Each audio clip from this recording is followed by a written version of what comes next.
Hello and welcome to this final exploring session looking at the Three Lords and Three Ladies of London by Robert Wilson. We are more than 2/3 of the way through the play now. This is our final look at it, and we don't actually have an awful lot of the play left, so we've got a reasonable amount of time to discuss and trying a handle on what we might do with this material today. I have some thoughts. I'm quite curious for those who've been here for a majority of the week, what their thoughts are when we get to the end, as to thinking about what can be done with this material, either in its entirety or in little pieces. It's been quite a week of stage directions, some great stage directions. We've had a lot of shield action. Those who like their shields, go back and watch the previous two videos. I'm not going to try and explain the plot, because I've just tried to do it for one of the members of the cast who wasn't here for the last two sessions, and it took a long time, and I don't think it helped. So we're just going to sort of crack on. So reading today, and I may accidentally hand people parts that they're not actually reading anymore, but I'll start with reading Policy and Wench today is... Aliki, Chapple, hello. I'm an actor, translator, and occasionally writer and theatre maker based in the north of England. And reading Nemo today is... Hello, I'm Helen Good, a historian also in the north of England. Reading Conscience and Delight today is... Hello, I'm Eric, and I'm glad you said that because I actually forgot which person because we were explaining the plot for so long. Reading Diligence and Dissimulation today is... Steve Longstaffe, scholar of early modern drama, coming to you from a secret location in the north of England. Reading Pleasure today is... Lois Potter, another scholar of early modern drama, coming from the absolute heart of Shoreditch. Reading Simplicity and Usury today is... Hi, I'm Lynn, coming to you from the very rainy northwestern United States. Reading today's weather report is... Reading Devotion and Fraud is... That's me, Sarah Blake, coming to you from sunny Germany. And reading Pomp today is... Hello, my name's Elizabeth Amisu and I'm an author living in Romford. And reading Love and Desire today is... Hi, I'm Alan Scott, neither an actor nor an academic, but coming from silly Suffolk. And I'm your host, Robert Crighton, and I'll be reading stage directions and filling in if I've cocked up in the doubling or part, but I think we've got actually plenty of parts in lieu. If anyone needs to read in, I can pass it around a bit. There isn't a precise scene allocation for this. I've counted potentially 7 or 8 scenes so far, so we're going from probably scene 8 of Enter the Three Ladies and Nemo. The day is ours, fair ladies, let us joy. The joyful day that all men may rejoice. Yet only I am thankful for this good, and your good day at hand approacheth fast, wherein you shall be joined to 3 such lords, as all the cities under heaven's bright cope cannot with all their glory match in worth. Lucre, Lord Pomp, a victor comes to thee. Love, look thou for Lord Policy as well, and Conscience for her well-reformed fear. Pleasure that only made his choice of her. Upon that day triumphant shall we feast, wherein, mesdames, your honours nil be least. Against their coming might my reed be heard. Prepare would we garlands of laurel green to welcome them, more for the common good than for affection private that we bear. Meet and coming will not be amiss, but what know we? How will they will take such work? Report may be much more than there is cause. We may then meet and greet with joyful hearts and make them garlands when we know their minds.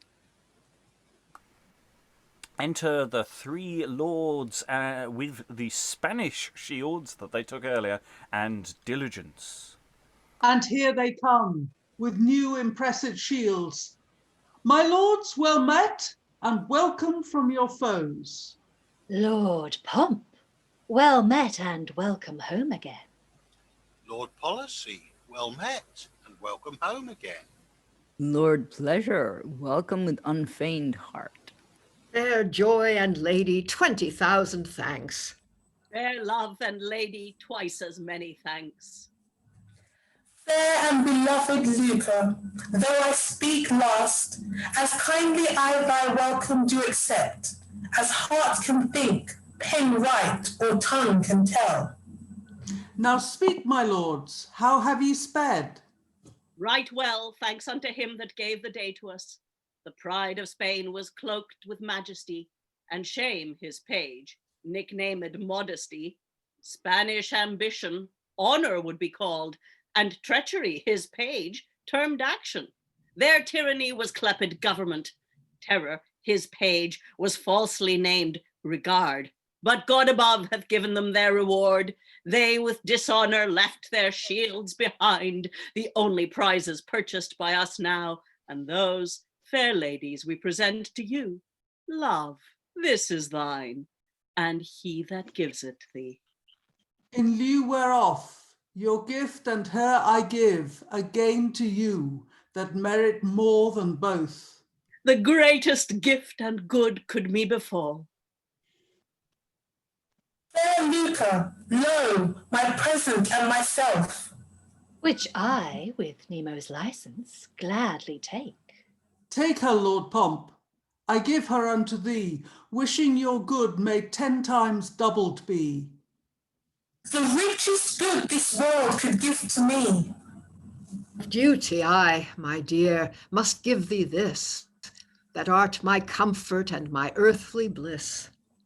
Now, lords, I hope you are contented all, Pomp with his lucre, policy with love, pleasure with conscience.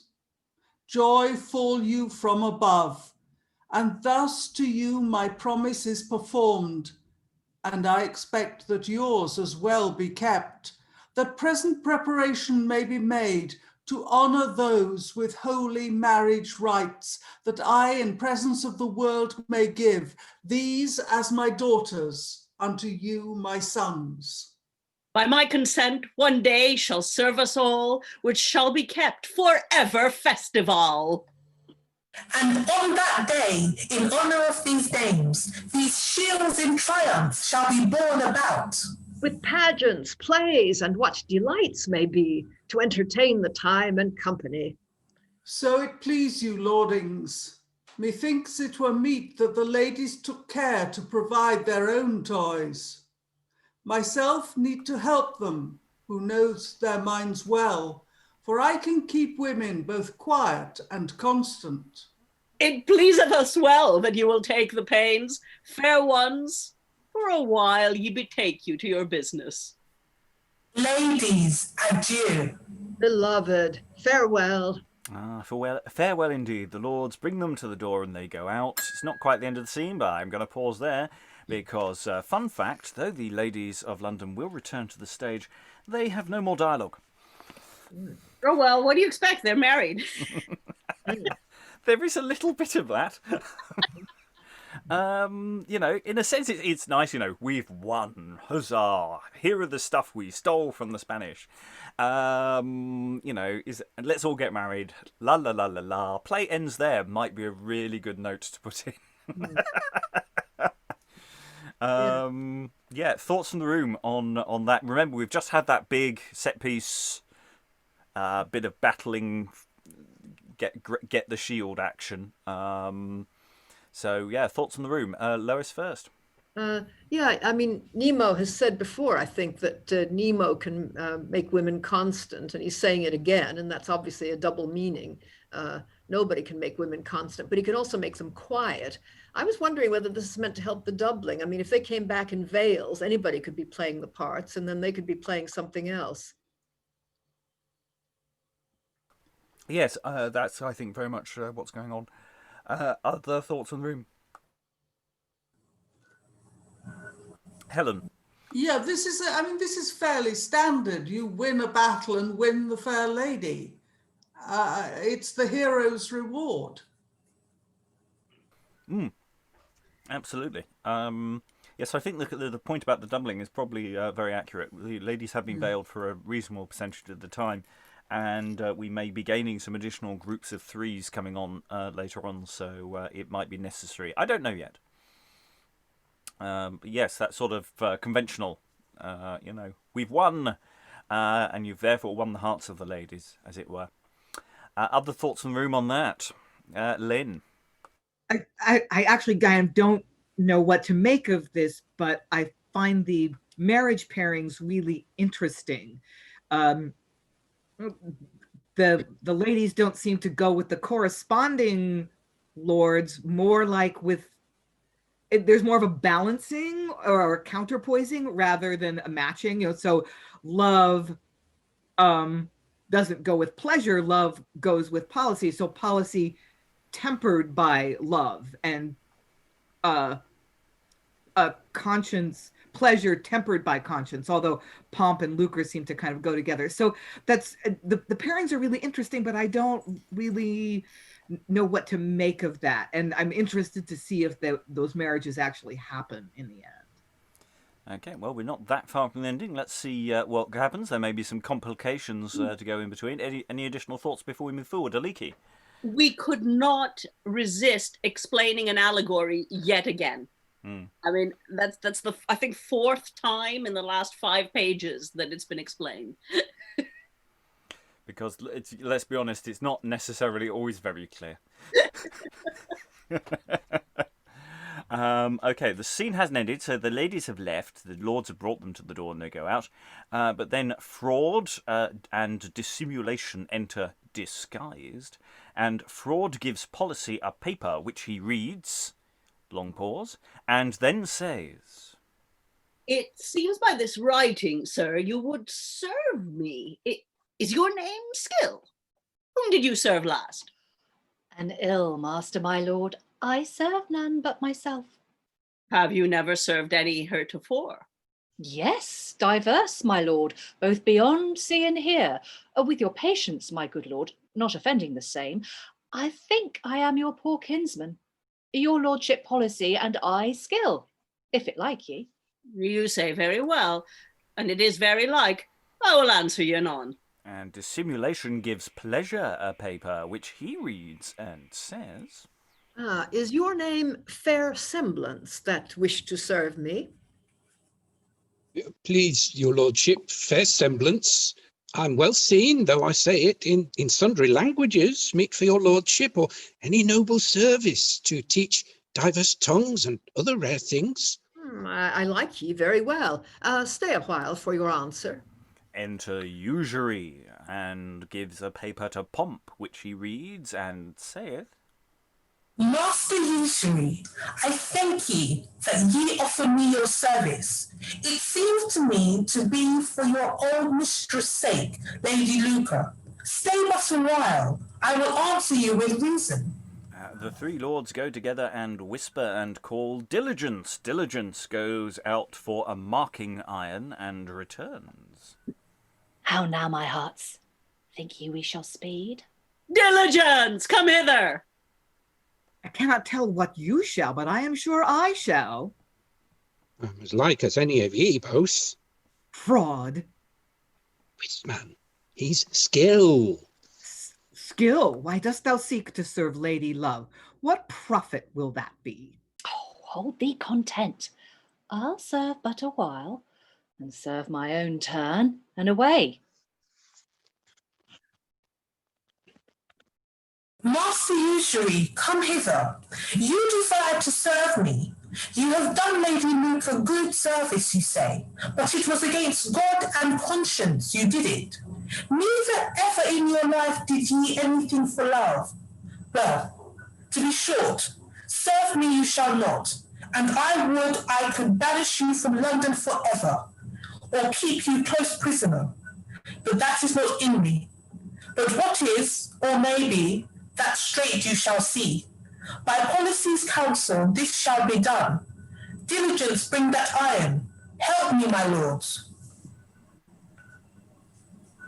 Give me the iron, Pomp. Cousin Skill, help to hold him. Fraud lays hold on him, but dissimulation slips away. Sirrah, policy gives you this mark, do you see? A little X standing in the midst of a great sea, meaning thereby to let men understand that you must not take above bare £10 in the 100 at any hand, and that too much too. And so be packing quietly, and know that London's pomp is not sustained by usury, but by well-ventured merchandise and honest industry. I would I had never seen ye, if this be your courtesy. And exit usury. Now, cousin Skill, alias filthy fraud, no kinsman to policy, nor friend to the state, instead of serving me, Diligence, take him to Newgate.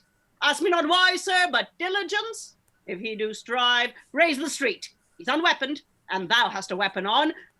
And now, lords, when you will, about our affairs, let's be gone. Agreed, but what's become of fair semblance, my man?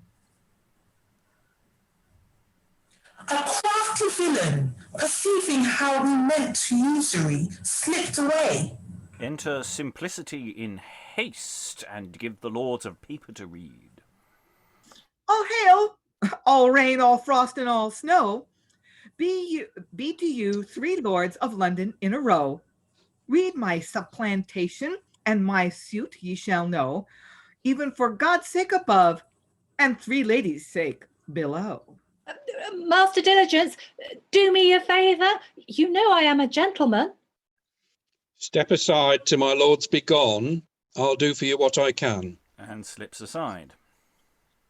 What's here, my boy? What's here? Pleasure, this suit is, sure, to you, for it's smart stuff, and I know not what it means. Neither do I. Sirrah, your writing is so intricate that you must speak your mind, otherwise we shall not know your meaning. You sue for 3 things here, and what be they, tell them? Cannot you 3 tell the suit to you 3? I am glad a simple fellow yet can go beyond you 3 great lords of London.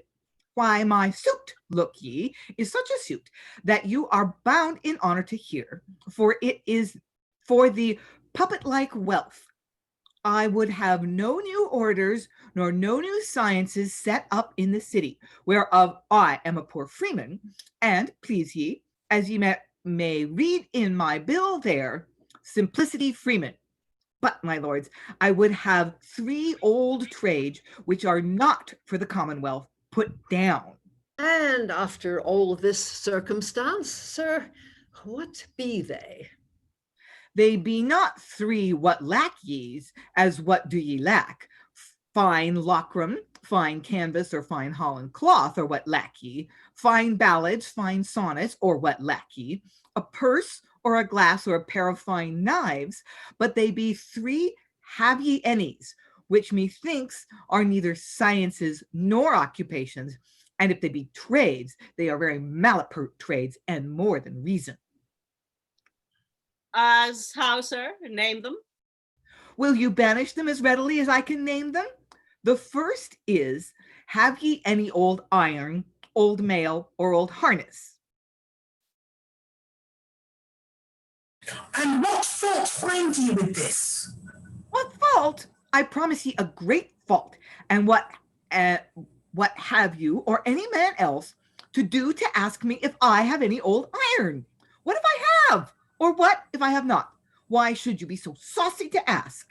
Why, fool, 'tis for thy good to give thee money for that might lie and rust by thee. No, my lord, no. I may not call you fool. It is to mark the house where such stuff is that against rebels rise, there is harness and weapon ready for them, and such houses. And what then? The rusty old weapon doth wound past surgery, and kills the queen's good subjects, and the rest of the old trash will make them guns too. So it is good luck to find old iron, but it is not to keep it, and the trade is crafty. And now, My lord policy, I speak to you. 'Twere well to put it down. Wisely said. Which is your second? Is that as perilous? Yea, and worse. It is, have ye any ends of gold and silver? This is a perilous trade, covetous and enticement to murder. For, mark ye, if they be that ask this should be evil given, as God's forbode. They see who hath gold and silver. May they not come in the night and break in at their houses and cut their throats for it? I tell ye, gold and silver hath caused as much mischief to be done as that. Down with it. They that have it need not show it. Hush. They ask no such question. Many a man hath delight to show what he hath. The trade is made a ticing trade. Down with it. Now your third, sir. That is the craftiest of all, wherein I am disabused, for that goes under the color of simplicity. Have ye any wood to cleave? A perilous thing.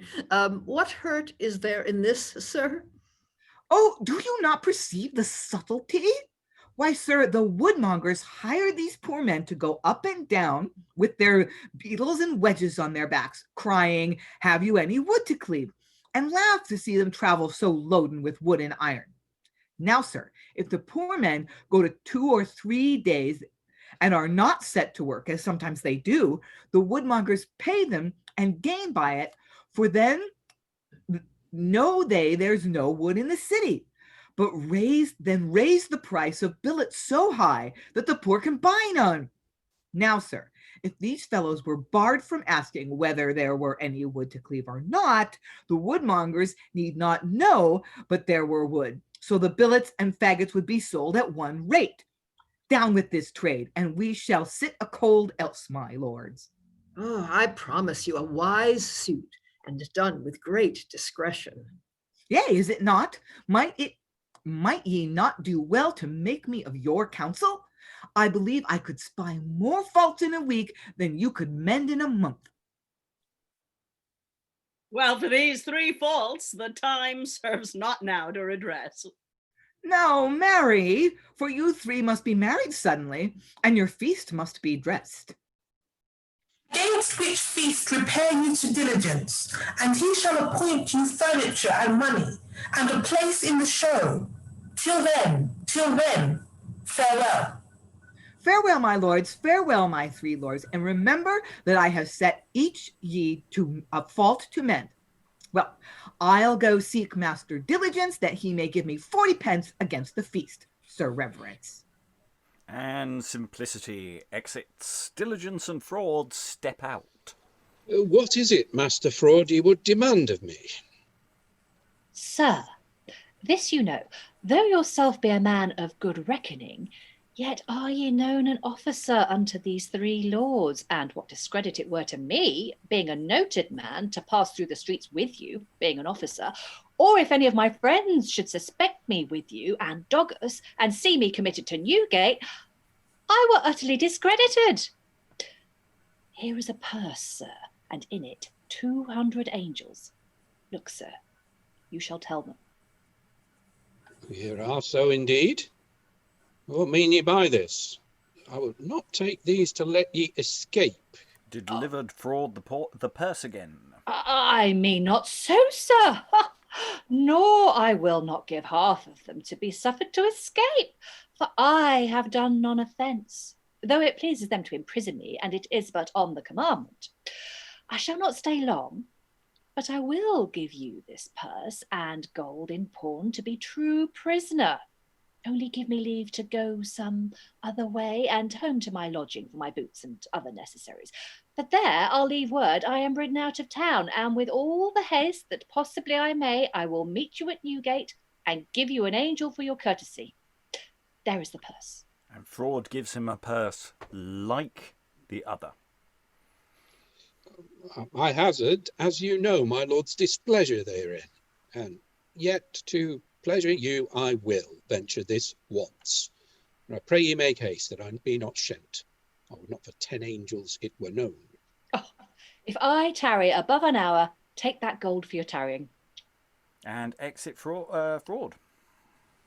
I do not fear that you'll forfeit so much for so little cause. And exit diligence. And I'm just going to pause there. There's no particular indication of when the three lords exit. Do they exit with simplicity or exit in a different direction to simplicity? And while I'm mentioning simplicity many times, simplicity, if you could just give us a brief précis of precisely what it was you were asking for, that I think the room might be delighted to hear. No idea. No bleeding idea. No. Okay, Sorry. I'll ask the room. Does anyone know what simplicity was asking for? Helen is going to take up this particular baton. Stephen will follow on. Well, he's divided the trades that call in the street in between what do you lack, which he's got no problem with, and have ye any, which he thinks leads to trouble. He's talking about the collectors of old iron, and he worries, and gold, and he worries about this because he says that they're just sussing out places which can be robbed later. The third one though is more interesting. It's about wood. They're saying, have ye any wood to cleave? So obviously there was a trade in wandering around with a chopper, chopping up firewood for people. And if nobody wants their firewood chopped, then obviously there's a shortage and the price of firewood can rise again. And there was actually a serious shortage of firewood, which was needed for both cooking and heating. And London was completely starved of it. It was a big social problem. So we have someone, this is perhaps a satire on genuine problems of the day that... Yeah. Stephen? Well, yeah, I mean, is it also possibly not a kind of joke against the sort of 16th century equivalent of sort of tinfoil hat wearers? This kind of, yes, well, they say that they're looking for wood to chop, but what they're actually doing is they're working for these other guys. Oh, yeah. And do you know what I mean? Something like, yeah. So I was wondering also from the responses, of Pleasure and the others, so this is very wise. That could be played as just simplicity, as finally got an audience for all these kind of strange conspiracy ideas. So I don't know. Yeah, I would go with that, but underneath it there are some real problems. And this is all following on from the fraud, etc., trying their usual ploy of getting in with some people and meeting their just, or almost meeting their just desserts.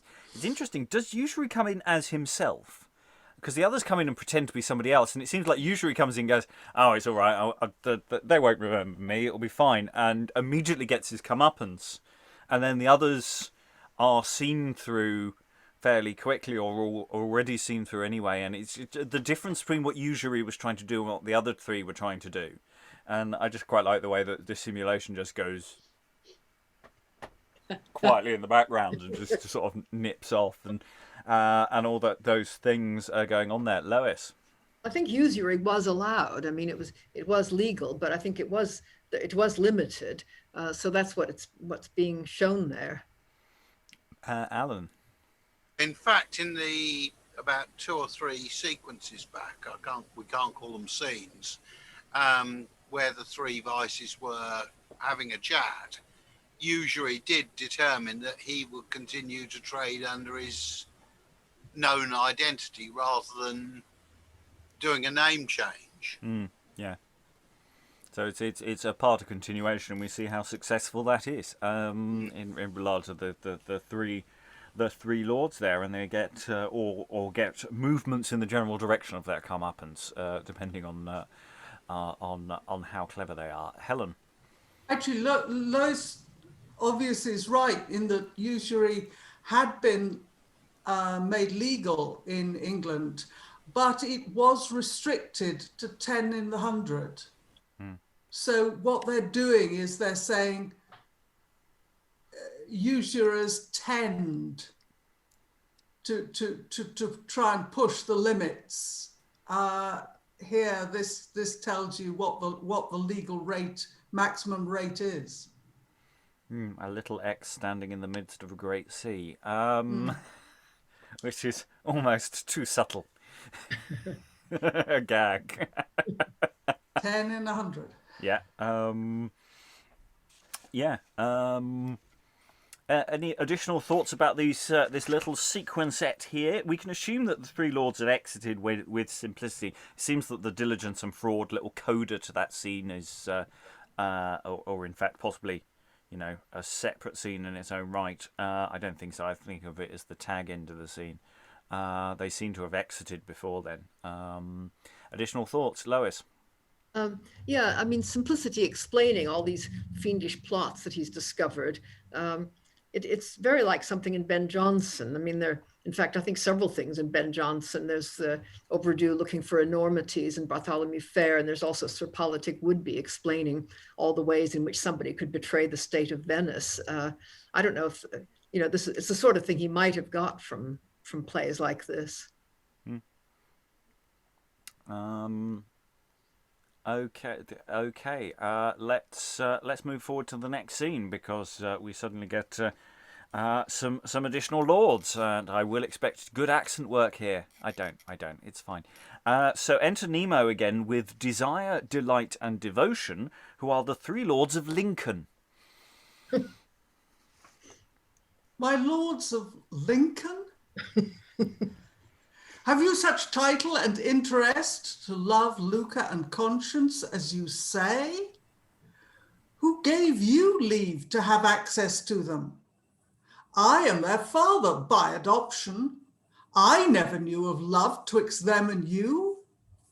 And to perpetual prison they were doomed, from whence I only might deliver them, which at the suit of three most matchless lords, their countrymen, in London bred, as they, I have performed and freed them from their bonds, and yet have bound them in their freedom too, to policy, to pleasure, and to pomp, three lords of London, whose they are in right contracted wives undone by my consent. And even tomorrow is the marriage day, except your coming, stay or break it off.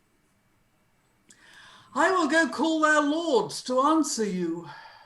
They, under cuvert baron, meddle not. And exit Nemo, leaving the three lords of Lincoln behind. Fetch them, Lord Nemo. We will here attend. Attend we may, but unto little end. The ladies are in huckster's handling now. Would I had my time in praying spent, that I in wooing conscience did consume. Enter the three lords of London and Nemo. Here come the lords. Let's go show good countenance, man. What more ado before we can enjoy the joys of marriage with our mistresses? Be these the lords that title do pretend? My lords of Lincoln, so we hear you be. What are your names? Devotion, Desire, and Delight. Which comes for Lucre? I, Desire. Which for conscience? I, Devotion. Which for love? I, Delight. You shall be answered straight. I can answer them quickly. You cannot have them, nor you shall not have them. Day, pleasure, soft. My lord Desire, you Lucre seek. Desire of Lucre, be it without reproach to you, my lord, is covetousness, which cannot be separated long from that. Read, my lord. And he points to the stone of care. Golden letters on this stone is written care. Ere with Desire of Lucre well agrees. The rather for that London's Lucre may not be separated from London's pomp. So you may take that stone, if you will, but the lady you cannot have. And a stone is a cold comfort instead of lucre. Devotion to conscience, I speak now to you, my lord, that are learned, is sorrow for sin. Or, in one word, read. And points to the stone of remorse. On this sweating stone in brass is set remorse. And that is your portion, for conscience is bestowed on London's pleasure, because London makes a conscience what pleasure they use and admit, and what time they bestow therein, and to what end. So, my lord, devotion, either that or nothing. A stone is a hard lot instead of a lady. My lord, delight that do delight in love, you must I love for making choice of mine. Love is my portion, and that flint is yours. Here in lead is written charity, and what of this? If you be, as I doubt not, honest delight in love, then in the best sense you can have but charity. If you be, which I suspect not, other delight in love, you must be noted for concupiscence, and that you will blush to be. Well, charity is your best, then, that is your portion, for, mark ye, London's policy joins with London's love, to show that all our policy is for love of London's commonwealth, and so our love cannot be separate from our policy. You hear this? So it's a hard change for so fair a wife. And thus lords desire of lucre may take care, devotion of conscience may have remorse, and delight of love may have charity, other recompense none. And so we three leave you three with care, remorse, and charity. And exit the three lords of London. With care and remorse, I swear, ye do leave us. But what charity, I cannot tell. Well, yet we must use charity, though we fail of our desire, and we are answered with such reason as is not to be gainsayed. Indeed, my lord, your calling is to persuade charity, but if I use patience, it shall be perforce. Yet being so wisely warned, methinks we should be armed and take this in worth, that the world wander no further. I will take up my hard burden of remorse and be gone. And exit devotion with a stone. It's good to follow examples of good. I'll take this heavy burden of care and follow it as I may. Exit desire with his stone. Because I'll not be singular, I'll frame myself to follow, taking this cold portion of charity as my share. And exit delight with his stone. Ah, yes, in this scene, nobody expects the lords of Lincoln. That was some weird shit. It's like the stage manager said in the wings. Hi guys, nobody's taken the stones off. Just go on as these guys. There we are. Get the stones taken off, will you? Yeah, lovely. Just improv some stuff. It'll be fine. Just say they can't have them. There we are. You know, what accents can you do? Oh, generic North. That'll do. You're from Lincoln. Our main weapon is desire. Fanatical devotion to the Pope. I mean, it's not a bad scene, but it's so random. I mean, in a sense, it's not random if it's come as part of the wooing of the three lords earlier in the play. But now that it's like they've come here as a complication to the love plot, but the love plot is so inconsequential, and at this point, it's like the play could have ended by now, and yet we have this moment, and which just feels like, I say, staged property clearance scene, so that we're ready for the final actions. Really interesting, yeah. It feels like a morality play suddenly again, doesn't it? Quite tendentiously so, yes. When morality plays attack. Eric. It's kind of that thing of, hey, we got there first, so you can't have them. Go away.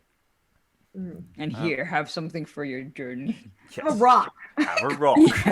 You rock. If we do it this way, so buzz off, you provincials. Yeah, is there? I just see there's a chain round the rock or something, so they just slowly drag it off while the and yeah. music plays. Dun, dun, dun. Anyway, Alan. Yeah, I mean, I think you said before that the Queen's Men did an awful lot of touring. I can't see this play going down particularly well anywhere except London. I have to say, It is so London-centric and pro-London that it reminds me of the current situation. but why Lincoln as opposed to anywhere? Are Why they Lincoln? yokels? They're up north, you know. We don't worry about them. Well, Lincoln, because it's got the same number of syllables as London and starts with an L. It ends with an N. Yeah, it's a very similar number. Yeah, okay, yeah. Lois. Yeah, maybe they rewrote that scene when they went on tour and the Lords of Lincoln actually get the girls. Or they just the allegory is so pointless. I mean, it doesn't make any sense. I mean, it could just as well go the other way. We are the three lords of Scunthorpe. It depends where you're touring to. Yeah. It's quite late in the play to introduce new characters as well. Yes, Yeah. as has been mentioned in the chat, I do appreciate that Lincoln is not in the north, but it is to a Londoner.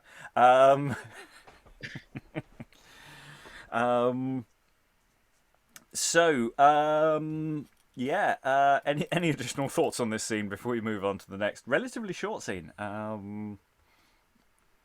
Once you pop, you just can't stop. Stephen.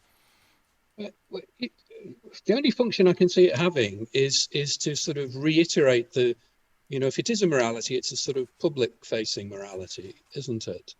That these are sort of private things, aren't they? Desire, devotion, and delight. And the marriages seem to be some kind of point about the public weal, the Commonwealth. But why they would, think that point hadn't been hammered home. So you've got these sort of three private life marriage partners. So maybe it's something to do with that. Lynn. No, Eric then. I was just gonna say maybe it's like for the occasional guy who fell asleep or something in the background, just like in case they weren't paying attention. Lois. Yeah, it really doesn't make any sense. I mean, devotion is a good thing. I mean, if he were going under the name of devotion, but were really something like hypocrisy, that would be different. But presumably, we're meant to believe it really is devotion. So why on earth does he get thrown out? The whole thing, it just doesn't make any allegorical sense. Okay, that's Sarah. Well, it does. It does if you're subverting the kind of traditional morality play. I mean, I've only just come to this, so I have no clue what's going on. But it's reminding me a lot of Alice in Wonderland. Up is down and black is white, and I don't know. I wonder if this is being done deliberately to just kind of, I don't know, poke the audience. I did wonder as well if maybe I again, because I haven't been here, I don't know how it works, but I wonder if there was some comedy value to be had from the doubling, like if these three Lords of Lincoln are being doubled by, we were talking earlier about the doubling of the ladies, if they're maybe being doubled by the ladies, and that's maybe visually obvious to the audience that there might be some visual gag going on here that's maybe not noticeable in the text. Of course, there's the other possibility that the three Lords of London are just lying to get rid of them. And just going, what have we got to hand? There's a stone over there. Yeah, that's the sorry. Yeah. It doesn't work that way. I'm making stuff up. Take a stone. It might be that kind of thing. I think let's crack on. I don't think this is a soluble problem at this stage. I'm sure there may be a comment on the internet if you have strong opinions about this particular issue. Don't really don't. Okay, we're moving on to the next scene. Enter Simplicity and Diligence. So Diligence was dealing with fraud earlier, so Diligence been doing lots of awkward jobs for people. So let's see what's happening with Simplicity and Diligence. Come on, Master Diligence. I have been seeking ye as a man should seek a load of hay in a needle's eye. And why hast thou sought me, I pray thee, so earnestly? Why? For this ointment, these shells, these pictures? Do ye not know this Countess Montes cum this da mihi? What money? Why do I owe thee any money? Oh me, tush, no, man. What do you talk of owing? Come, and yet I must have some certain sigillatum and deliberatum in presentia. Do you not understand, sir? 40 pence and furniture for my Lord Pomp's appointment against the wedding day, to be one of the showmakers. I do not say shoemakers, and yet they be honest men. I understand thee now, and thou shalt want neither money nor furniture for that. Sawest thou not fraud lately? No, a fox ferret him, for if I could find him, I would make him fast enough for cousining me of 10 shillings for certain copper buttons and rings. I thought to have been a haberdasher, and he has made me worse than a haymaker. I may say to thee in council, but I'll have no words of it, he hath overreached me too. If thou spy him first, let me understand, and if I see him first, thou shalt acknowledge. For I'll tell thee, laugh not, he showed me a purse with £100 in angels, which he would deliver me in pawn to be my true prisoner, because for his credit he was loath to go with me through the streets to Newgate. I refused it at first, but at last, by his entreaty, I was content to take his pawn, and thinking he'd given me the right purse of gold, he had another like it, which he gave me with counters, and so went away. I would never see him since. Mum, no words of it. No words, quotha. That's a stale jest. Would you be cousin so? Well, so it is now. Come, follow me for thy furniture and money. And they exit. That's the end of that little scene. It's like we've had this late onset scene to explain what was happening with the purse, and explain that it had been cozened, which I would have thought the audience at the time would have probably have got. It's an interesting little scene. It's like at previews, nobody understood the previous scene, so they have a scene to explain the scene. Maybe we'll get a scene explaining the significance of Lincoln later. Yeah, any interesting? To hurry up. Yeah, any interesting question? It's interesting because simplicity seems to be vying for the commission to do the entertainments for the wedding, and that seems to be the primary moment for what this is for, as well as also perhaps just to break up actions, make the next scene easier to get to, or something along those lines. Helen, He's only a minor contractor. Hmm. I mean, he isn't asking for very much. I mean, 40 pence and furniture. He's not a major player in this in the pageantry. Yeah, 40 pence isn't a lot. I mean, civic pageantry does sort of work along those lines of you get you make a pitch, and you can then outsource from that pitch who's doing what and things like that. So maybe he's a subcontractor for that kind of business. Obviously, this is a private thing, so yeah, who knows? Eric. Well, also, he was selling ballads at the beginning, having not been able to, help his wife with water bearing and all that stuff. So yeah, maybe he's just like, hey, you know me, I can totally do this. And the boys obviously told him that he was off key, basically, at the beginning. So maybe it's just a bit. He's trying to diversify, isn't he? Yeah. Mm. Or maybe he's going to try and sell some of his songs to be part of the entertainment. Sarah. I mean, this is the first time I've encountered him, but I really like Simplicity as a character. He's an absolute hoot. I particularly liked Stephen's interpretation of him as a tinfoil hat wearer. And I'm wondering, actually, I mean, I don't know because I haven't read the rest of the play, but I'm wondering if there's maybe scope for pulling out his scenes and turning them into a little piece on its own. Maybe, I don't know. It depends how much. I don't know how much he's in the rest of the play, but he's a fairly constant clown figure, and yeah. So there's a lot of potential use for that business throughout. So you could maybe pull all those bits out and make a sort of short skit with him, possibly. I don't know. Okay, let's move forward to the next scene. Enter Dissimulation and Fraud in caps. And as the rest must be for the show. So everyone's dressed up for the show. The coast is clear. Come, follow, Fraud. Fear not, for who can decipher us in this disguise? Thus may we shuffle into the show with the rest and see and not be seen, doing as they do that are attired like ourselves. That is, to stand amongst them and take as they take, torches or anything to furnish the show.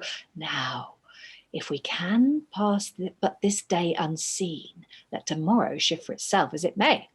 I promise thee, Dissimulation, thou art very formal. Not more than thyself, Fraud. I would thou sawest thy picture. Oh, picture here, picture there. Let us follow our business.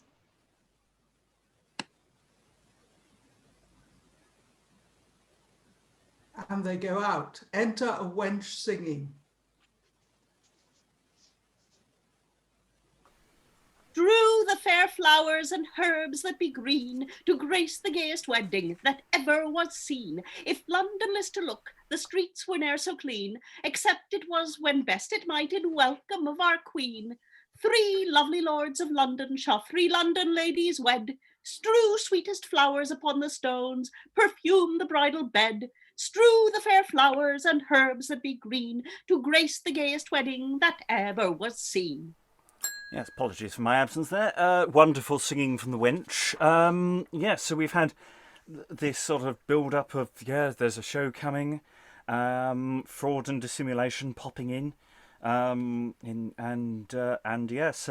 what's the sense that people have been getting from these little moments?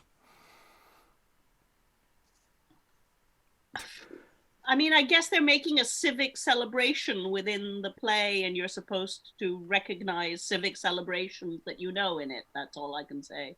Nice little song from the Wench there. Alan? Yeah, basically it's clear the stage, get everybody off, so that you can then come up with a big final panto number. Yeah. Okay, anything else from this very brief moment? Stephen? It's really breaking my brain trying to flip between plot and allegory. We just completely dumps the allegory, and now we're into something which is quite plotty. Where and it doesn't seem to. It makes it very difficult to follow what's going on, because you just kind of get yourself tuned up for something with loads of explanations and subtitles and footnotes. And then you've just got a couple of dodgy characters going, let's hide ourselves so nobody knows where we are. I don't know, I find it difficult. I find it difficult to follow. Okay, well, let's go knee-deep into some stage directions, because we've got quite a lot of these. So, the Wench, having sung all about strewing fair flowers and herbs that be green. Enter first Diligence with a truncheon, then a boy with Policy's lance and shield, then Policy and Love hand in hand. Then Fraud in a blue gown, red cap and red sleeves, with Ambition's lance and shield, then a boy with Pomp's lance and shield, then Pomp and Lucre hand in hand. You can join in. Then Dissimulation with Pride's lance and shield, then a boy with Pleasure's lance and shield, then Pleasure and Conscience hand in hand. Thank you. Then Simplicity with Tyranny's lance and shield, they all going out. So everyone processes, we have to walk down, music playing, and then Nemo stays and speaks. These lords and ladies thus to church are gone, an honoured action to solemnize there. With greater joy they will return anon, than Caesar did in Rome his laurel wear. Lord Policy hath love unto his fear, Lord Pomp hath Lucre to maintain his port, Lord Pleasure conscience to direct his sport. Usury is marked to be known. Dissimulation like a shadow fleets, and simony is out of knowledge grown, and fraud unfound in London, but by fits. Simplicity with painful penury sits, for hospitality that was wont to feed him was slain long since, and now the poor do need him. That hospitality was an honest man, but had few friends, alas, if he had any. But usury, which cut his throat, as then was succoured and sued for by many. Would liberality had been by thy side, then hospitality thou hadst never died. But what mean I, one of the marriage train, to mourn for him that will ne'er be had again? His ghost may walk to mock the people rude, ghosts are but shadows and do sense delude. I talk too long, for lo, this lovely crew are coming back and have performed their due. So presumably they've gone to the wedding, and now they're coming back from the wedding. Return as they went, saving that the blue gowns that bore shields must now bear torches. Simplicity, going about, spies fraud, and falleth on his knees before pleasure and conscience, saying, "O Lady Conscience, that art married to Lord Pleasure, help thy servant Simplicity to recover his lost treasure. A boon, my lords, all for love and lucre's sake, even as you are true lords, help a false lout to take." Oh, thou shalt have help. Speak, what is the matter? See you yon fellow with the torch in his hand, e'en the falsest villain that is in this land. Let him be laid hold on, that he run not away, and then ye shall hear what I have to say. The Diligence, bring him hither. Good lords and ladies, stay. Oh, Master Fraud, welcome to the butts. Now I'll have my 10 shillings in spite of your guts. The French canker consume ye. You were an old Frenchman. De gold button, gold ringa, bolga lace, you cozened me then. My lords, I beseech ye, that at Tyburn he may totter, for instead of gold the villain sold me copper. Is this true, Master Skill? It is true in a sort, my lord. I thought to be pleasant with him, being my old acquaintance, and disguise myself like an old French artificer. And having a few copper knacks, I sold them to him to make sport for 10 shillings, which money I am content to pay him again, so he shall have no loss, though we have made a little sport. First, give him an angel before my face. Simplicity, art thou pleased? Truly I am pleased to take a good angel for 10 shillings, speciously of such a debtor as Master Fraud. But now I am to be pleased otherwise, that is, to see him punished. I promise ye the people love him well, for they that would leave work and make half holiday to see him hanged. That his punishment may please thee the better, thou shalt punish him thyself. He shall be bound fast to yon post, and thou shalt be blindfold, and with thy torch shall run as it were at tilt, charging thy light against his lips, and so, if thou canst, burn out his tongue, that it never speak more guile. O singularitur nominativo, wise Pleasure. Genitivo, bind him to that post. Dativo, give me my torch. Accusativo, for I say he's a cousin-er. Vocativo, oh, give me room to run at him. Ablativo, take and bind me. Pluraliter cum omnes cassis. Laugh all you to see me in my collar adust, to burn, to broil that false fraud to dust. Well, I didn't see this coming. Okay, so they bind Fraud and they bind Simplicity. They turn, I'm assuming, Simplicity thrice about, set his face towards the contrary post, at which he runs and all too burns it. Dissimulation, standing behind Fraud, unbinds him, and while all the rest behold Simplicity, they too slip away. pleasure missing fraud saith. Ah, wisely performed. But soft, sirs, where is fraud? Oh, notable villain, gone, whiles we beheld the other. Who loosed him? Who let him slip? Well, one day he will pay for all. Unblind simplicity. Oh, now, have I heated his lips? Have I warmed his nose and scorched his face? Let me see. How looks the villain? Have I burned him? I've done more, and I've quite consumed him into nothing. Look, there is no sign of him, not so much as his ashes. Very few ashes, if there be any. Ye may see what a hot thing anger is. I think that the torch did not waste him so much as my wrath. Well, all London, nay, all England, is beholding to me for putting fraud out of this world. I have consumed him and brought him to nothing, and I'll tread his ashes under my feet, that no more frauds shall ever spring of them.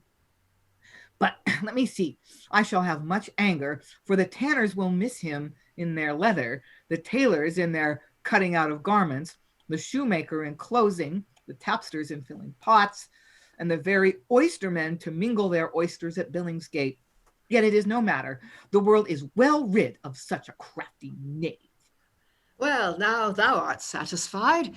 I wish all here as well contented. And we, my lords, that praise this happy day, fall we on knees and humbly let us pray. First, that from heaven upon our gracious Queen all manner blessings may be multiplied, that as her reign most prosperous hath been, during world's length, so may it still abide. And after that with saints be glorified.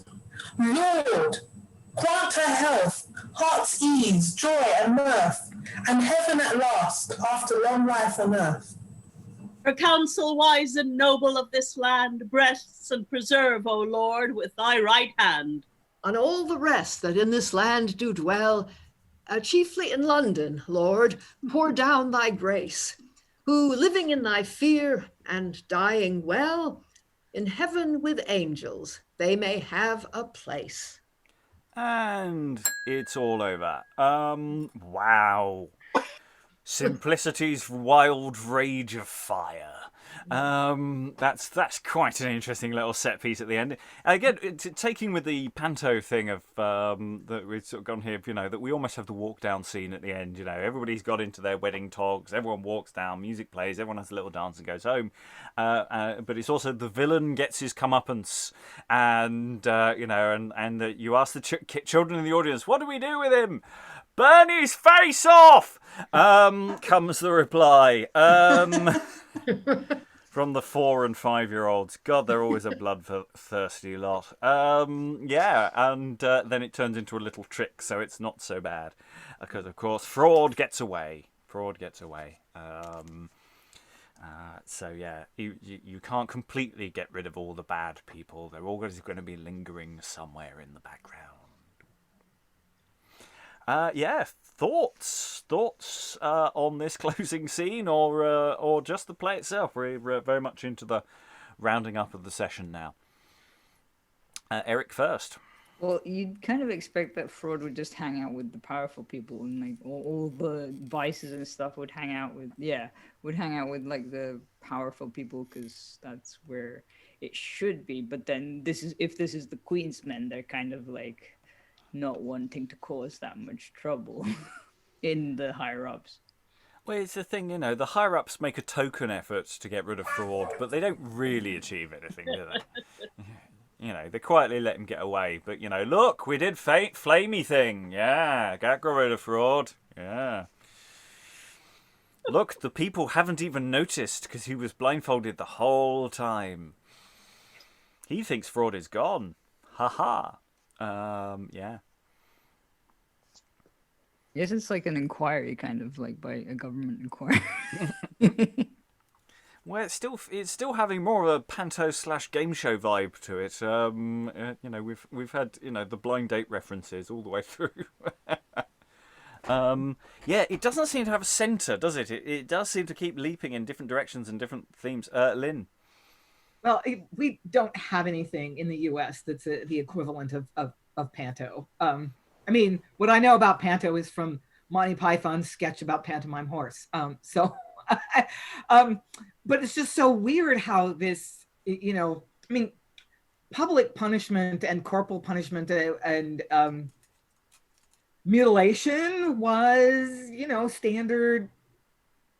That's kind of how criminal justice worked in early modern England. So, you know, that there's something normative about that, although burning people's faces, that seems a little extreme. But it's just so weird how it turns into a game of pin the tail on the donkey. It, like, what? I was expecting a piñata somewhere there, so it's like... Yeah! So yeah, blindfold the guy with the stick or the guy with the weapon so he doesn't do too much harm, or the person being punished has a chance of being... it's weird. Yeah, it's really interesting. Lois. Yeah, I'm still trying to figure out whether it makes sense allegorically. I mean, as a piece of social satire, you know, if one were to treat this whole thing as a story of simplicity, trying to get justice and never getting it, it makes a certain sense. But it's so weird. I mean, the idea that I guess I can sort of see what pleasure is up to. I mean, his highest goal is pleasure, and it would be much funnier to watch simplicity trying to burn somebody and thinking he's done it than to actually have him do it. I mean, even though it's such a kind of sadistic idea and is playing on all the worst aspects of simplicity's desire for vengeance, but it's as if the whole social thing, let's make fun of this poor numbskull, takes over from let's try to do some social justice for a change. I mean, it's got all these interesting nods to, you know, potential nods to civic pageantry and tilt entertainments and all of these sort of other theatrical forms that exist outside of theatres. You know, this play is sort of throwing all these things, you know, and old more medieval traditions of morality ideas, and just throwing everything at this particular play, and you get this very odd sort of mix. Any other thoughts about the close of the play generally? I mean, I guess it would be really funny if you had a funny simplicity who could bring it out. It would be funny, but I'm sorry, I dislike this play too much at this point to be nice about it. Aliki. I was thinking it was a bit anticlimactic towards the end, because they introduce all these characters and there's all this going on. There's all this comedy business going on. And in the end, it kind of falls a bit flat. There should be a moment of genuine tension there, that they're actually going to let him try and burn his face and then turn it away. I mean, it feels a bit anticlimactic, because in the sense, we've had the walk down close of action wedding scene, and it's like, and then there's another bit, and it's like we've had that almost this entire session. We've actually gone from, and now we're getting married at the beginning of this session, and then another thing happens. And then another thing happens, and then some people from Lincoln turn up, and it's like we have a succession of endings that just keep turning up. Helen, I saw a hand. Yeah, that was some time ago though, and I'm totally... Oh, yeah, I was interested in the list of fraudulent London trades. I thought that was quite nice, all the people who'd missed fraud. Tailors in their cutting out of garments, the tapsters in filling pots. Short measure. Yeah. That resonates even today, I think, to a degree.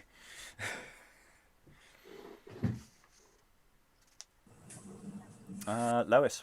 Yeah, I'm wondering if this is one of the earliest plays that decides to end with some sort of wedding celebration as an excuse for, you know, some kind of thing with music and dancing and whatever they can throw in.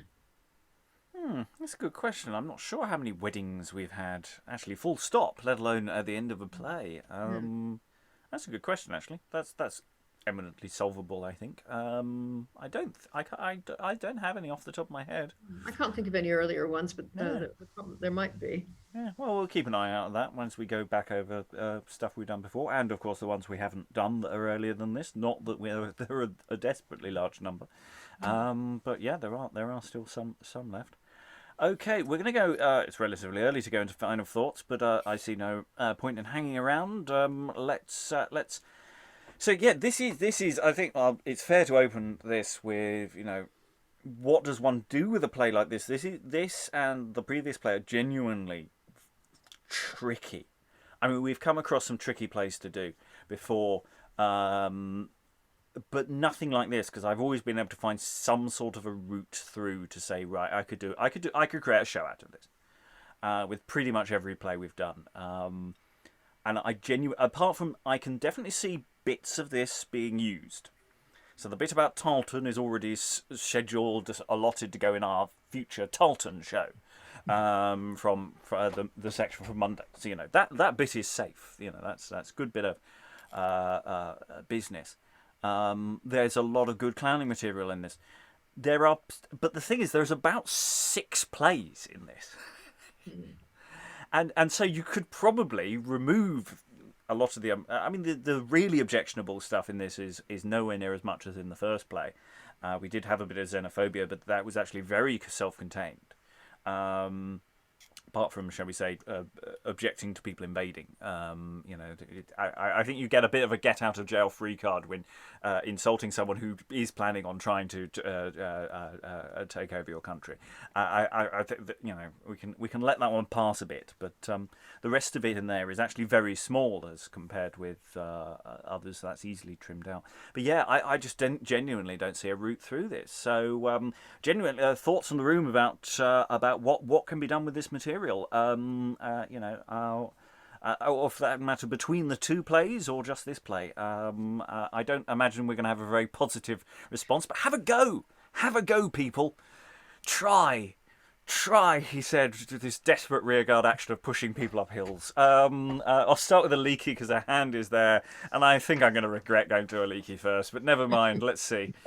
No, I'll be nice. I think what Sarah said earlier is your only solution. You have to take simplicity, treat him as the main character, and kind of trim as much as you can away, and just have a brilliant clown being simplicity and take it as his story with all the other stuff that happens around him.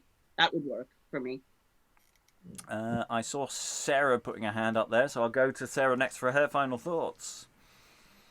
You're muted, so I'm sure you're saying gold. Gold is coming out. Yeah, well, I've only read this last third, of course. Yeah. So A bit doomed here. I love it. This is why I put my hand up, because I'm like, I'm probably the only person who actually really likes it, but then I've only been here for the final 20 pages. So, I just thought it was a hoot, but I always like the nutty plays. And it strikes me as being something, and from what you've said about the earlier parts, it sounds to me like it's perhaps a playwright who is either experimenting, just doesn't care about what is deliberately trying to sort of trick or gull his audience, and is just kind of throwing it all in there. Let's just see what they make of this, to see what he can do. Or he's a playwright who's maybe been drinking the mushroom juice, or he's maybe a playwright who's been doing both. I don't know, but it has a lovely surreal quality to it, but there's lots of really good satire in there. And I was playing Fraud. I really enjoyed his character. I didn't know what was going on or who these people were, but he just leapt off the page. He was really fun to play. It was very easy to key into him and see kind of what he was up to. And I felt the same about Simplicity as well, just from reading it. So there are these really great little exchanges in it. And I just think, why not have a go at staging the whole thing and actually embracing the undoubted weirdness of it and seeing what you can make of it, And if the audience are left a bit nonplussed, well, that's happened before, and theatre didn't die. So yeah, it is that thing of it's the nonplussedness. I think is the biggest issue with this. I agree. There are lots of bits in this I really, really liked, but it is that thing and I've said before, we don't need to worry too much about how we sell something like this, but it really is going to be very difficult to keep an audience on side if they don't have a clue what it is. and it does seem to be a play where this problem is actually genuine. It is so much of its time. It's referring to so many things from its time. And I spoke before we started recording about almost there's a history angle to this that needs to be thrown in, that you can't sort of modernise it absolutely, because it's so rooted in its moment and so many things going on. But then how do you get that information across to make bits of it more cogent? I may be overstating that problem. We shall see. Final thoughts from Lois. Lois wants to leap in. Yeah, we already know, I think, what I think of this, because I've said it about part one. I think it would make a very good Brechtian play. I mean, if you had possibly captions over the different scenes, because it is so episodic, possibly, if you don't use the captions, then have probably Nemo and Simplicity take it in turn to announce, we see Simplicity getting a wonderful bargain, or the Spanish invade, or, whatever it is. I think that might work, and even, it's 1588 and there's an invasion. I don't know, whatever. But I think that, you need something like that. But then you do that episode and then you move on to the next one. Yep, no, I think that feels very practical, and it's also it gives us that thing of being able to feed additional information to the audience as and when it's needed, without being too interruptive of the actual text as it stands. Alan, I think I saw a hand going up earlier, so I'll go to you for final thoughts now. Yeah, I must admit it's not really worked for me overall. I think if I were involved with doing anything with this, the blue pencil would get a heck of a lot of use. In the first session that we read, quite honestly, I would keep the scene between the three spotty Herberts, which I felt could have quite a bit of energy and fun to it. A large chunk of the rest of the first section, I think, could probably go, or maybe into another piece, but it doesn't follow. And quite honestly, I would end the show where we finished yesterday, after the end of the repulsing of the invasion. And everyone lives happily. They get married and they all live happily ever after. A little bit of the end bit with them walking to their wedding. Yeah. I mean, most of what we've done today didn't seem to add anything much to the Gaiety of Nations, to my mind. Yeah, I agree with a lot of that. I mean, there is if you wanted to narrow the focus down and make this a much more cogent narrative, if you want to follow the three ladies and the three lords and what's going on with them, and trim out a lot of the other. That said, if that was happening, I would get rid of the pages entirely. Because though that's quite a fun little scene, it has nothing to do with anything else at all. It doesn't add anything to the plot, and if we want to focus the plot down, then actually they would be almost the first to go, if only for doubling reasons. Actually, they're a complication. Yeah, I mean, you could take that out and do that almost as a separate piece. Yeah, I think they might have a life. They'd probably have life as part of a Tartan sequence anyway. And effectively, the battle sequence, which is where they come back, you could maybe do a cut and shut between the two, but produce. They as characters aren't necessary in the battle. They only have 3 lines. As characters, you just have Spanish v English. Bada bing. As it were. But that's if we want to simplify the narrative and focus in. Maybe the delight on this play is actually its randomness, and trying to focus the dramaturgy down might be a mistake. Helen, I saw her hand, so I'm going to leap to you for final thoughts. Yeah, I was going to say the reason for the hand was that I was going to say the pages do interact with Simplicity. And I think Simplicity is probably the central character of this this play, though, having read Nemo today, I feel Nemo has been greatly underestimated. However, my point, which doesn't actually help at all in thinking of staging it today, as my points so very rarely do, is that this play is fundamentally a tournament scene. it's an early modern tournaments were massive and horrendously expensive and enormously prestigious. I mean, people think tournaments are medieval, but they really reached their flowering at about this time. And you had mottos and impressments and disguises and lords and fair ladies and all sorts of fun and games and heralds and descriptions and allegories and I mean this, and then in the middle of it you had some young noblemen doing some really, really dangerous and exciting stuff, which cost a great deal in armor and in general materials.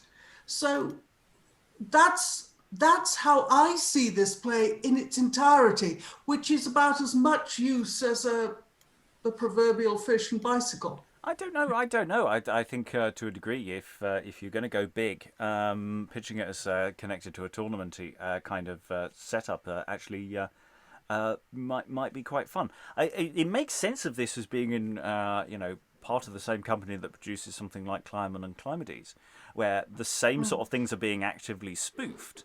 Whereas I don't think there is spoofing necessarily going on in this text per se. There is humour, and there are maybe moments, but on the whole, it is delivering certain kinds of pageantry in as part of its narrative.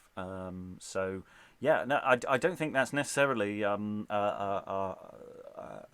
bad route to be thinking about. It's certainly part of what the play is about, and the question is, if you try and simplify it, do we lose that? And is that a good route to go down? Stephen, I saw a hand. I'll go to you for final thoughts. Yes, well, like many people, I'm baffled by this play, and I spent all my time thinking, what earthly context would this work in? It doesn't seem to me that what I know about the public theatre would work in it. So I just want to, I put my hand up because of Helen's point, because there's a tournament every year.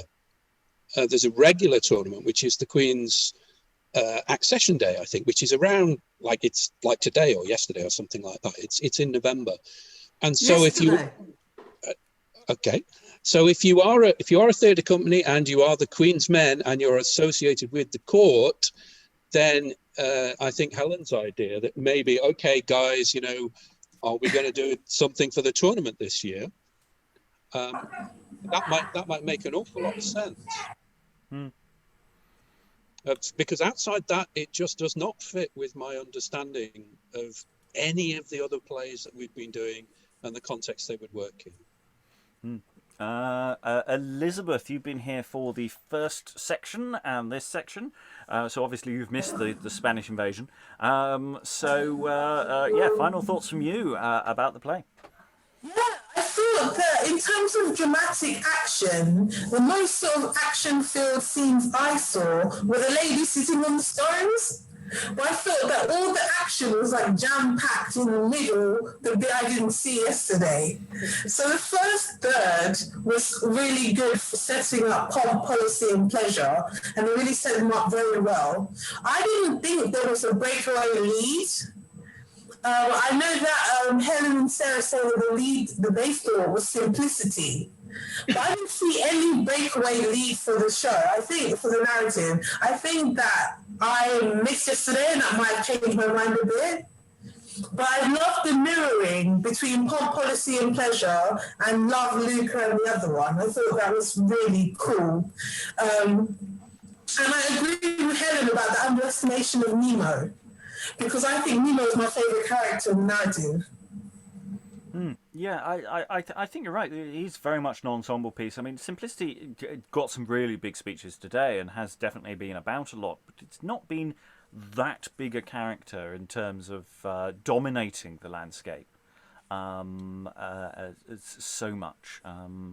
It certainly has been absent for great chunks. Just feels like he's always around because he's always in his stall somewhere. So, always available. Eric, final thoughts from you? Yeah, no, I actually wrote WTF on a piece of paper, but I don't know if you can see that. Yeah. That's it from Eric. I don't know, like, as if you look at both like the first play and the second play together, then it kind of, it's like, you know, if you run them into each other, it might make more sense. But I'm not entirely sure, because all of these great characters like Lucre, Conscience, and sort of, you know, they actually have personalities in the first one. They kind of lose them in the second one because the three lords turn up and sort of overshadow them. And I think it's kind of like that degeneration is quite interesting as well. As for Nemo, I think he's a bit of a creep. If you think about, like, oh yes, I am a father to them by adoption, it's like you're judge, jury, and executioner. I mean, what more do you need to? Yeah, I don't know. It was kind of a bit of a weird moment. I think Nemo is probably definitely quite an interesting part to play. I don't think I'd invite him around the house anytime soon. Yeah, definitely. He's probably like Helen just put parole officer in the chat, but I think he's probably the parole officer who also like sells drugs on the side or something. The relationship between this and the last play. I mean, the women are completely sidelined. You know, they turn up. They are repentant, they sit on stones, they wear a veil, Conscience vaguely gets some proper dialogue, and then they never speak again. Yeah, pretty much. And that says quite a lot, which is weird because in a sense it doesn't feel anywhere near as problematic as the previous play where the women are destroyed. In quite dramatic ways. You know, Lady Lucre sort of deserves what she gets, but Conscience and Love really don't. You know, they are manipulated into positions where they are going to be denigrated by society, and then they are denigrated by society, and it's totally unjust and it's horrible. And that play leaves a really nasty taste in the mouth. As opposed to this one, which doesn't. It's quite confusing. There are problems with it, but it doesn't leave that nasty ish to it, which the last one did, even though it should, actually, in places. It somehow sidesteps those issues and makes us not notice they're there. Lynn, I think you're the last one. Lucky you.